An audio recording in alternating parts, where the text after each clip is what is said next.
بسم اللہ الرحمن الرحیم۔ قرآن پاک میں اللہ تعالیٰ فرماتا ہے، بے شک اہل جنت عیش و راحت کے مزے لے رہے ہوں گے، وہ اور ان کی بیویاں سایوں میں مسہریوں پر تکیے لگائے بیٹھے ہوں گے، اور ان کے لیے اس جنت میں ہر قسم کے میوے ہوں گے، اور جو وہ طلب کریں گے ان کو ملے گا۔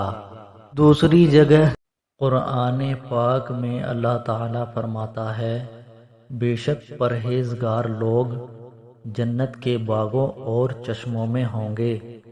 ان کو کہا جائے گا کہ تم ان باغوں میں امن و سلامتی کے ساتھ داخل ہو جاؤ، اور ہم ان کے دلوں کی آپسی رنجش کو اس طرح دور کر دیں گے کہ وہ بھائی بھائی بن کر رہیں گے، اور وہ تختوں پر آمنے سامنے بیٹھا کریں گے۔